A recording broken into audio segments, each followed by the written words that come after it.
Jax's revenge domain. You should have seen Kevin Morrison's face when I handed him the letter. Pale as fresh concrete, voice cracking like my teenage sons used to. He actually said, "Is this some kind of joke?" Like my silence for the past 3 weeks wasn't answer enough. But let me back up. I'm Scott Patterson, 47 years old, and I've been running operations at Patterson Manufacturing for 22 years. Started on the floor, worked my way up, survived 3 ownership changes and more budget cuts than I care to count. My story hits different because it's not just about one guy getting screwed over.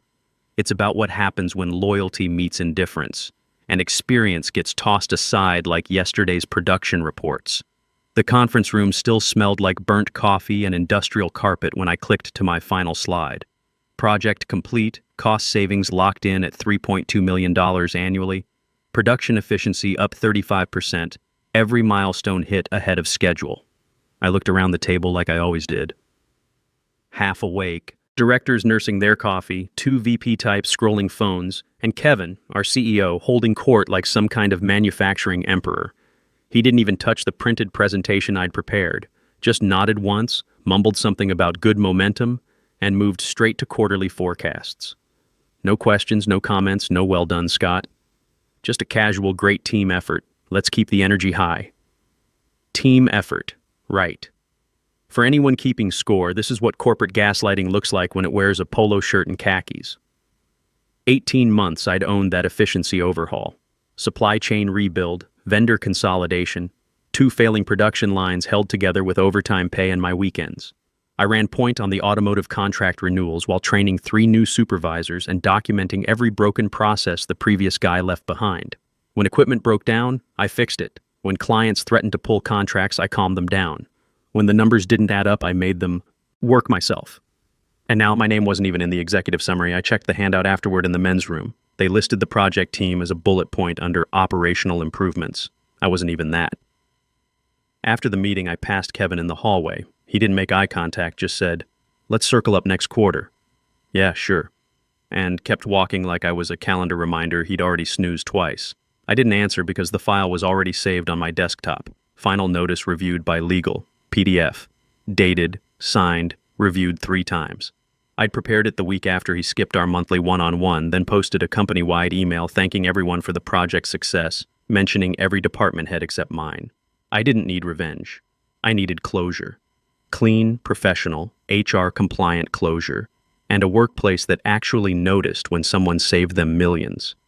The cracks started forming right there in that hallway moment. You could feel the shift when someone knows a storm's coming but thinks they still control the weather.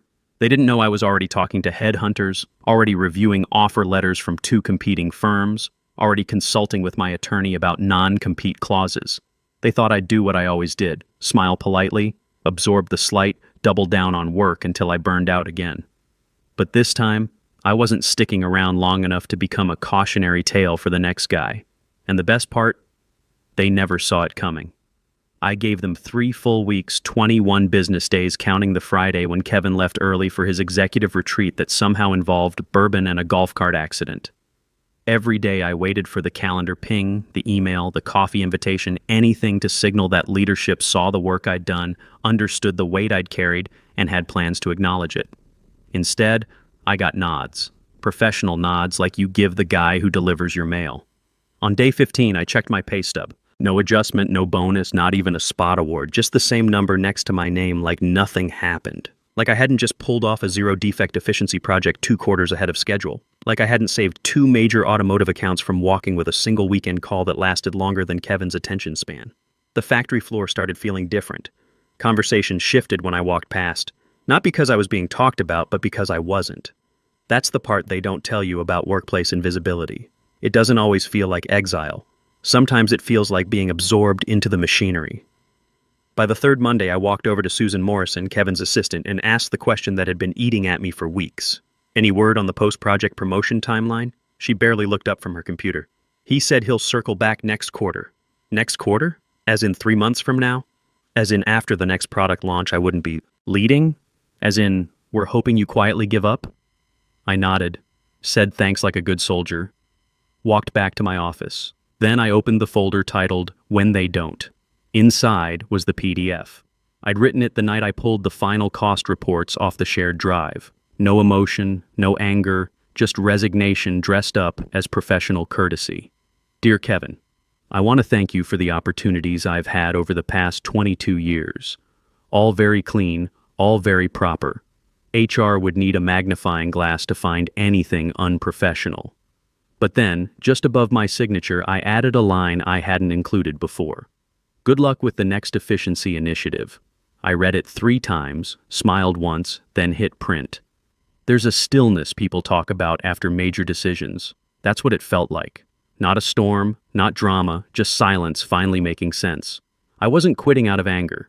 I was done because they'd made my contribution optional, because I realized I could be essential and invisible at the same time. And essential work without recognition is just unpaid consulting. The file name hadn't changed since I first saved it. Final notice reviewed by legal, PDF. And now it was time to deliver. Kevin always took his coffee at 8:45 like clockwork. 1 cream, 2 sugars in the company mug he inherited from the previous CEO before they shipped him off to strategic advisory. He liked routine. He liked control. He liked the illusion of being a leader people respected without needing to earn it. So that Tuesday morning, while he was stirring his cup with that same smug little wrist motion, I walked into his office and set the envelope on his desk. No speech, no drama, just 1 sentence. You'll want to read that before the production meeting. His eyes flicked from the envelope to me, then back.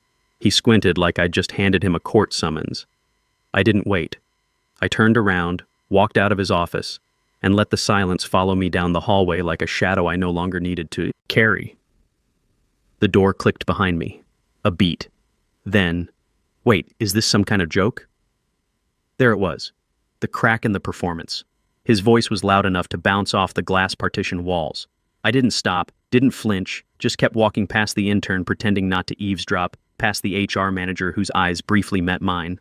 My badge beeped at the exit scanner just as Kevin's footsteps hit the carpet behind me. I didn't look back because the decision wasn't up for discussion. It wasn't a negotiation. It was closure he hadn't earned the right to delay.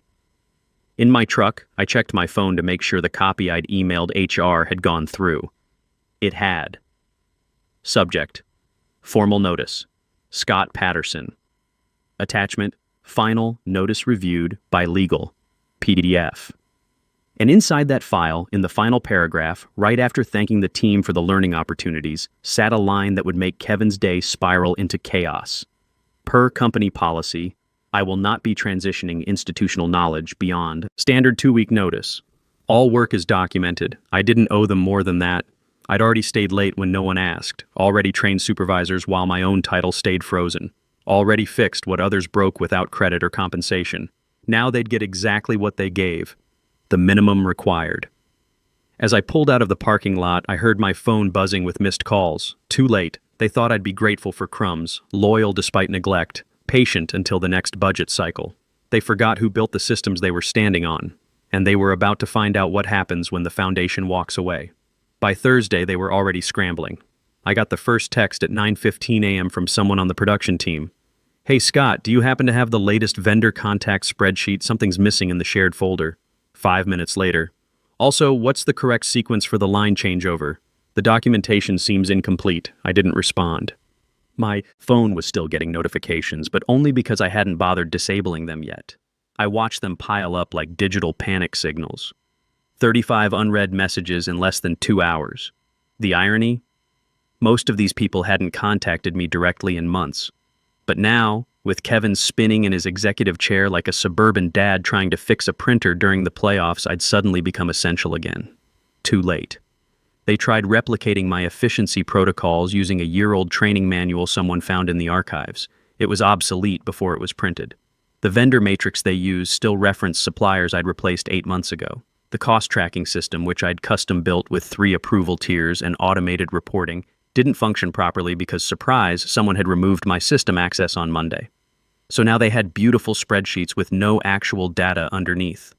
By afternoon, I got the real kicker.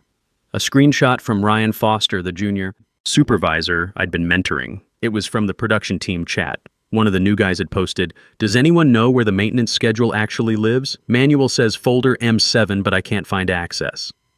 M7. Poor kid.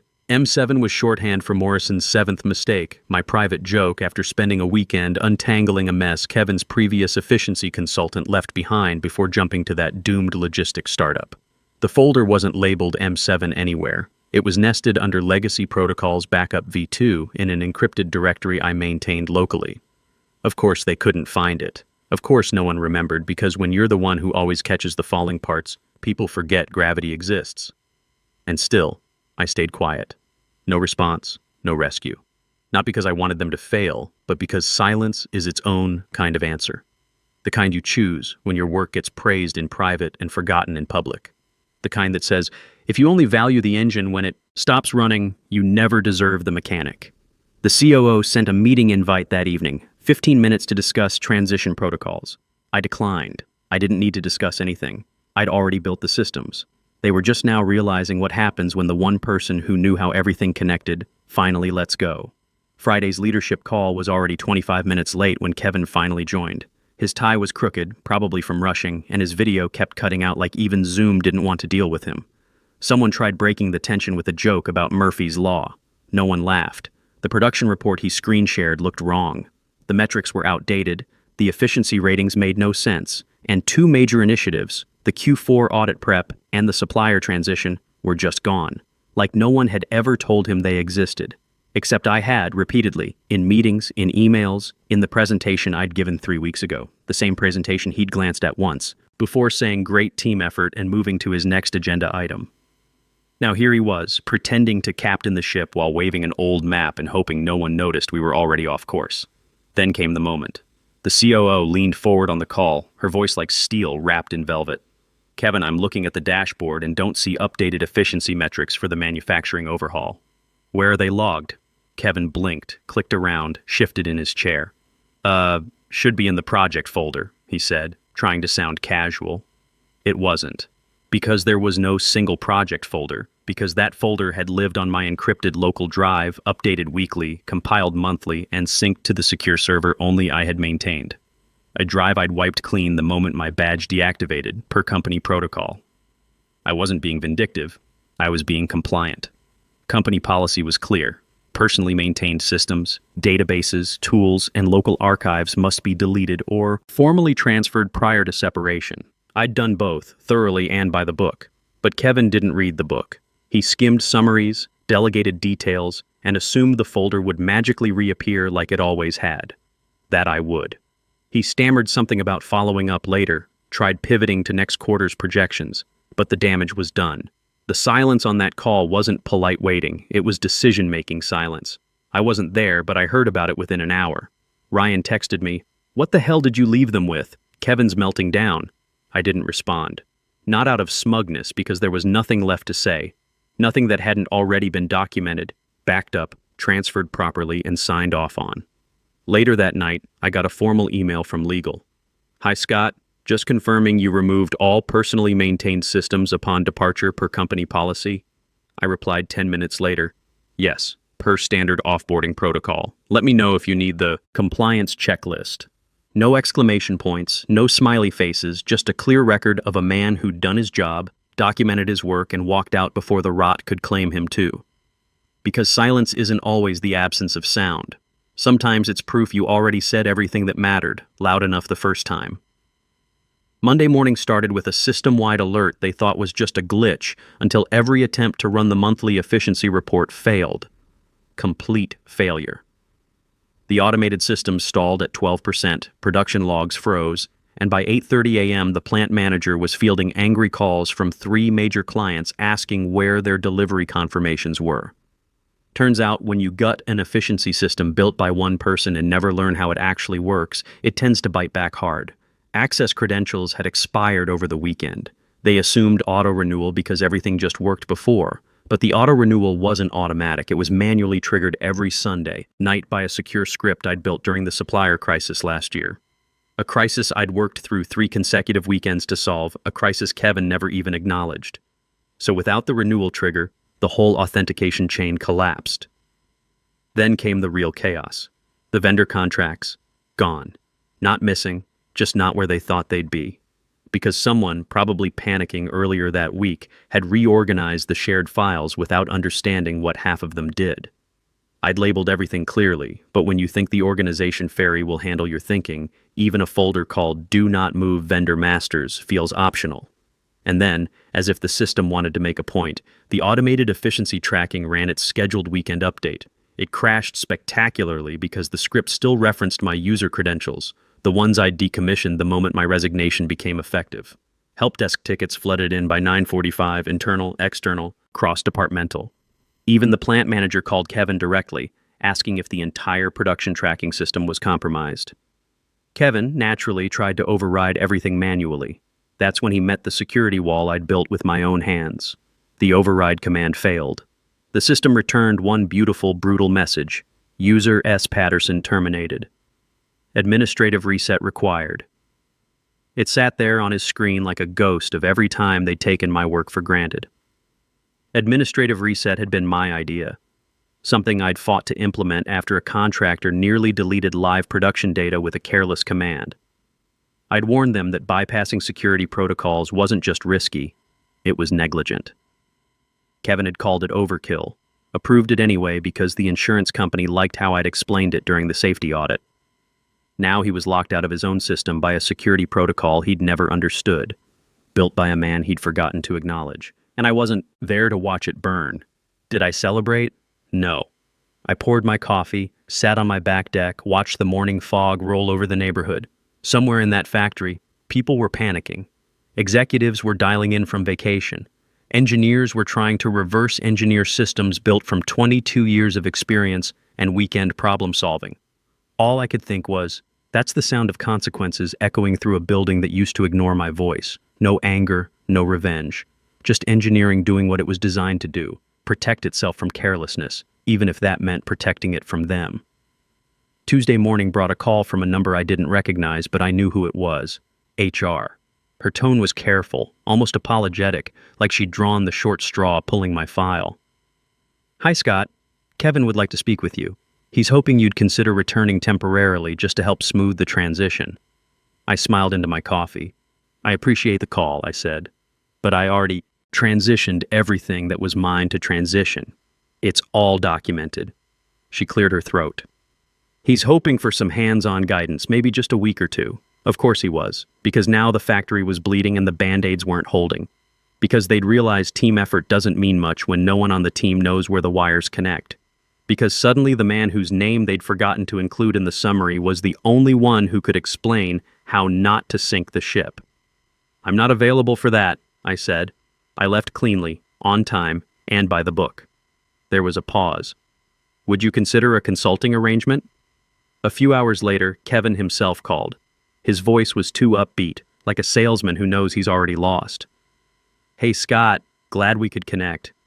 Look, I think we got off on the wrong foot after the project. I'd love to bring you back for a few weeks, just to help the team get situated.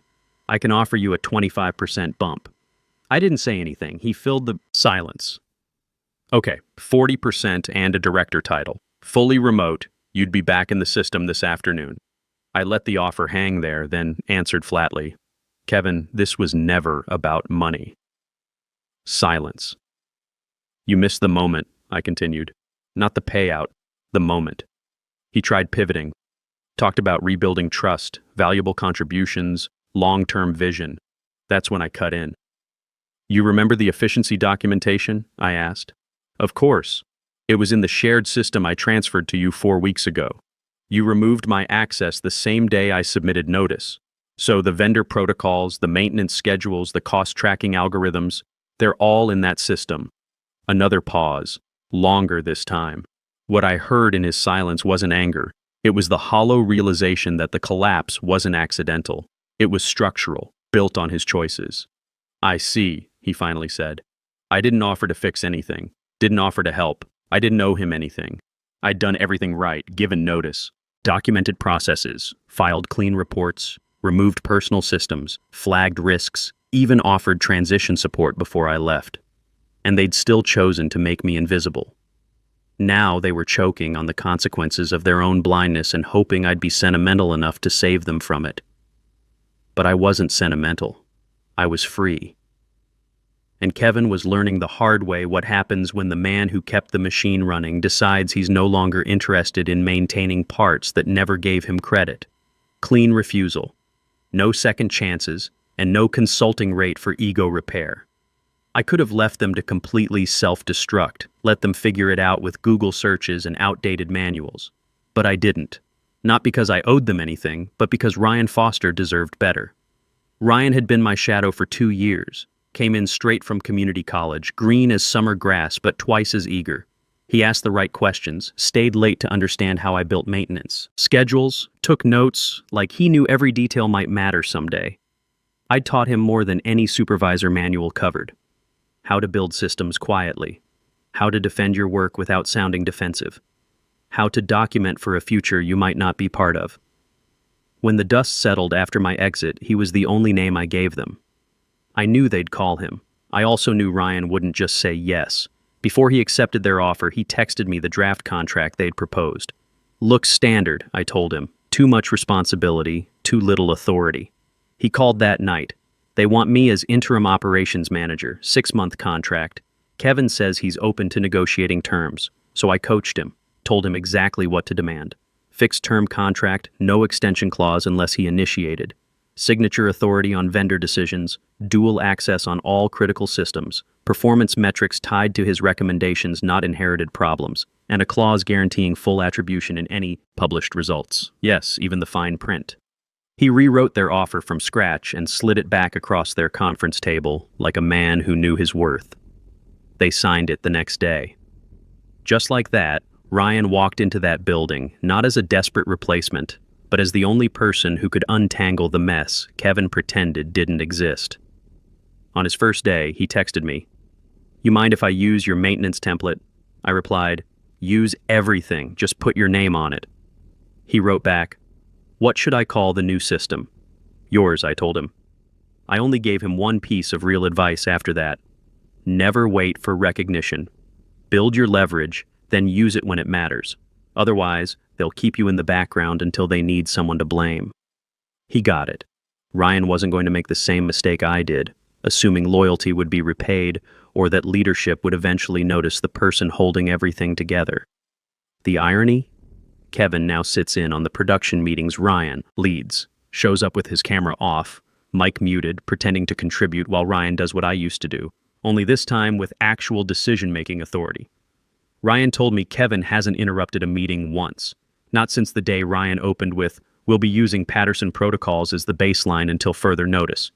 He didn't say it like tribute. He said it like standard practice. And honestly, that's all I ever wanted. Not praise, not a ceremony, just for the work to survive, even if my name didn't.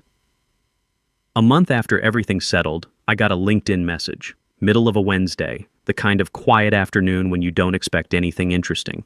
It was from Nicole Cooper, a former colleague who used to handle quality control before they outsourced half her department and called it operational optimization. The message just read, "Kevin's been moved to special projects. They're calling it a lateral opportunity." I stared at the screen for a second, then closed the app. No reply needed. Special projects. Translation: he'd been benched. He'd keep his salary, maybe even his office, but nobody would listen to him again. They'd parked him in some corner of corporate purgatory until he either retired or quit. It's the business equivalent of a penalty box for executives who flew too close to fires they pretended weren't real. And honestly, it made sense. Meanwhile, the efficiency project I'd bled for, the one that launched clean and under budget with cost savings that made the board's accountants smile, now sits proudly featured on the company website. Innovative operational transformation, scalable efficiency model. Only one name is listed under project leadership, Ryan Foster. I didn't flinch. He earned it. He knew what it cost, knew how many nights I'd spent rebuilding workflows from scratch because legacy systems kept failing every time someone looked at them wrong. He was there when I stayed late to walk compliance officers through documentation they couldn't understand. He was there. He saw it. So if they're going to put someone's name on the plaque, I'm glad it's his. As for me, I work from a home office now.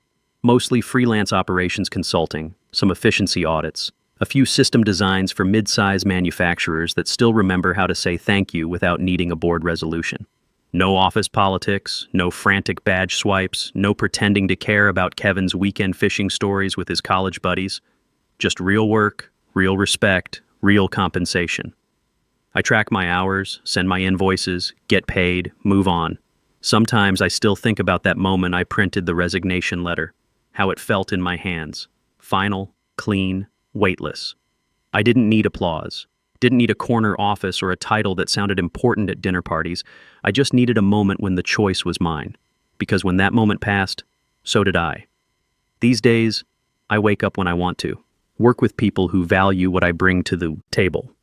My consulting rate is triple what they used to pay me, and nobody questions whether I deserve it. And for the first time in 22 years, I'm not waiting for someone else to decide what I'm worth. That made all the difference.